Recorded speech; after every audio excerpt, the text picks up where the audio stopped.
Let's get back to it. So short to just sit in a box all day. You can't play Xbox. I'm gonna leave here in about 15 minutes. I'm gonna go play Fortnite because they just did a new update. And I'm like chomping at the bit,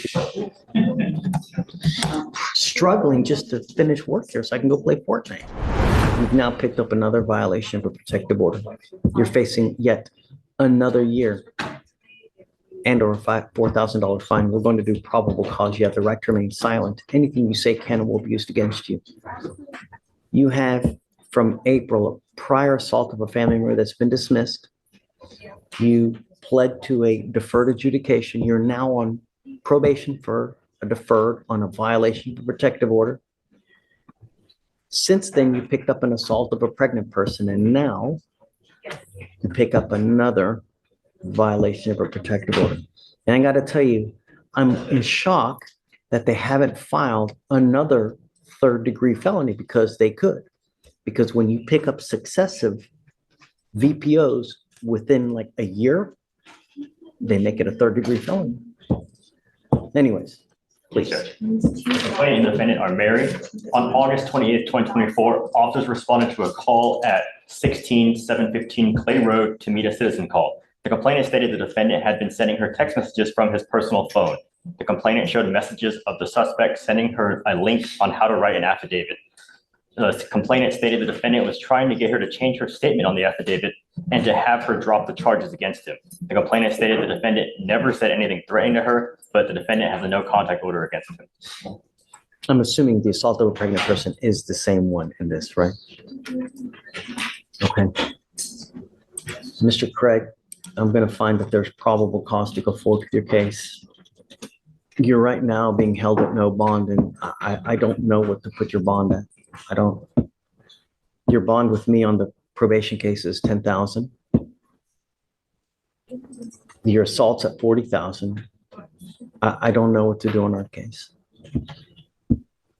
Judge, without going into the evidence of what's actually going on, we'd ask for a PR bond, just simply it's not that.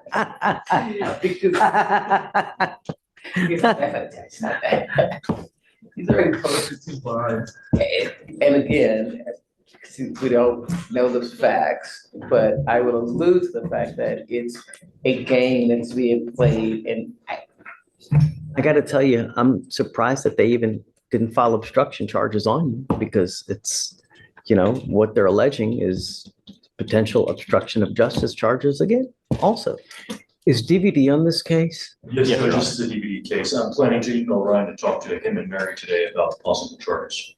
Are they in trial now? Are they busy? What are they? I think Ryan is in ERD all this week, Judge. Oh, okay. We need to set a bond in this case. I don't know what to. And Judge, I was waiting for you to give us an opportunity to speak on the bond. I mean, he's already got, to be clear, and you know already, this is all the same complaint. Every case that he's got, every dismissed case that he has in this county is the same exact complaint that's coming with his wife. Looks like he's got a bond in felony court right now for assaulting her while pregnant at $40,000 that's currently pending.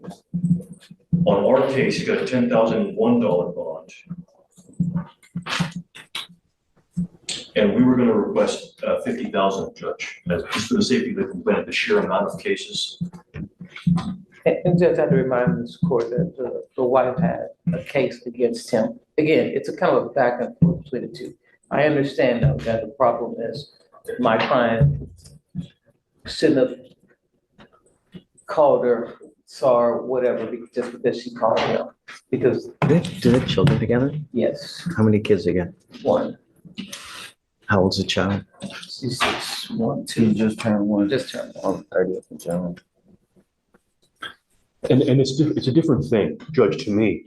If the contact is, oh, he's got a no contact order, but he's talking about the kids or something to that effect. This is the worst kind of contact. He's telling her, you need to lie to the state of Texas, submit an affidavit of non-prosecution. I'm going to show you how to do it.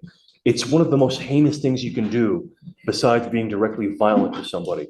Except And for that's why I'm asking for the amount that I'm asking for, Judge. Except for the fact, Judge, that she said to him, I'm gonna drop the charges, so tell me what to. So again, it is a back and Was it forth. allegedly in response to this though? Yes, I mean, it's the back and forth between these two that's being used in the court system where it should not be used. Like she has a case where she ran him over with a car, you know what I mean? So it's, She hasn't opened cases against him? Let me check, Judge. I don't know if the case is already open. Why so much anger? Judge, it was pled down to an assault family member. She did plead guilty to that in 2023. You know, there are at times people who are a true cancer to each other. You guys are just, Toxic. it's a toxic relationship. Why can't you move on? Why so much anger? You know, there's how many women in this world? 4 quadrillion, 10 billion?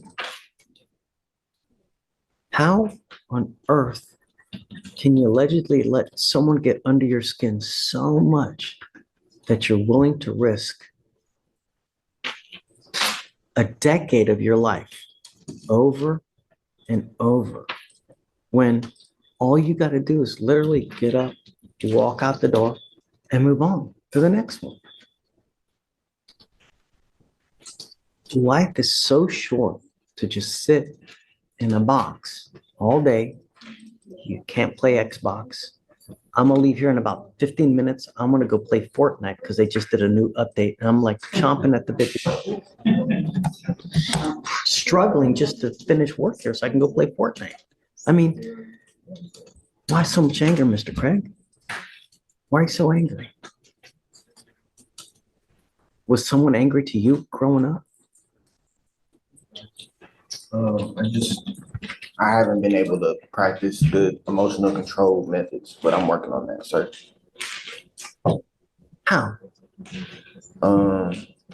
By identifying what my triggers are, and What have you done? just meditated, prayed. I took in counseling. I started a session, had couple sessions. It's not working. You need to find something new. And the first thing you need to do is you need to distance yourself from this person. It's evident that you two guys are polar and complete opposites and have no business being with each other. Even if you have a child, you have no business being with this person because all this person does is kill you. She's a cancer to your life.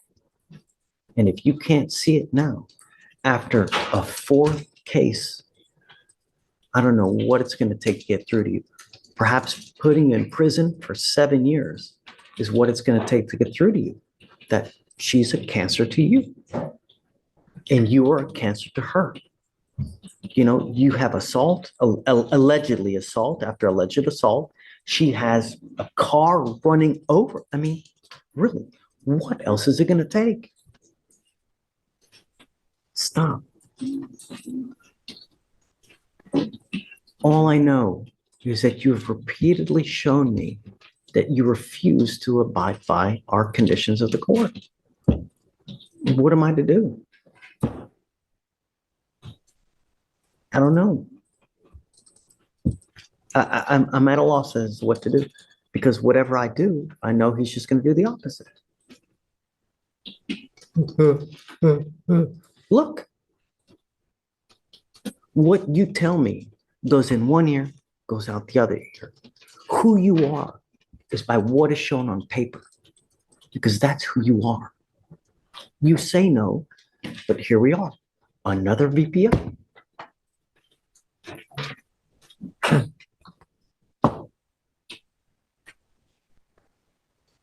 I agree with you in the respect it's not the most egregious where he didn't bodily harm her. But I also agree with you. It's one of the it's bad because you're trying to subvert justice. It's not good. So I really can't give him a PR bond. I mean, you understand that. I mean, that like, if I were to give him a PR bond, it would be just telling you that your behavior is okay when it's not okay.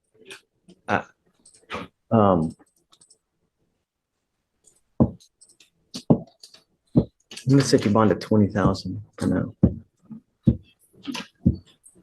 And I really hope that you understand and realize that if not for you, if not for your mom, if not for me, if not for Mr. Michael here, do it for your kid. That child needs a father. She doesn't need a father in prison. She needs a father out there to give her love, support, money, because she eats. She needs clothes. And while you're in custody, you can't do any of that stuff. Get away from this woman before she really kills you. I'm not going to have this conversation with you again. The next time I find that you violate conditions, I will have a hearing to hold you at no bond. Zero bond until everything is over with, which theoretically I could do now because you're on bond for a violation or you're on probation for a VPO and you pick up another VPO. Theoretically, I could have a hearing now to hold you at no bond, which I don't know if we should, but I think it goes without saying that you're not to have any contact with her. And I will put a GPS monitor on your leg prior to your release. And Mr. Craig, you violate one other condition from now on, I will have a hearing to hold you at no bond. Do you understand me? Yes, sir. No alcohol, no drugs, random urinalysis. What do you do with yourself these days? Well, I was staying with my father, trying to get a job. I was working prior to me catching the assault on the family. I was working as a temp at a tractor production company. Did you graduate from high school? Yes, sir. Great. That's a good thing. I mean, I was trying to go back to school to do audio engineering. never too late. Yes, sir. But get away from this woman, Mr. Craig. She's killing you. Killing you. It's a damn shame, too, because, you could be destined for greatness, and here we are. Another $20,000 bond. The felony case is set for today, I guess. Yes. Back up there now? Yes. Okay. I guess we're going to take him in now. Just give us like a heads up of whatever day you get, and we'll just carry it with that case. Now, I don't know if you're going to make bond, Mr. Craig, but if you do, don't violate these conditions. Do not have contact with this person, and then we'll just carry it with the felony. Yes, sir. They're going to file a motion to revoke your probation. So now you're going to have to make a bond on that one as well.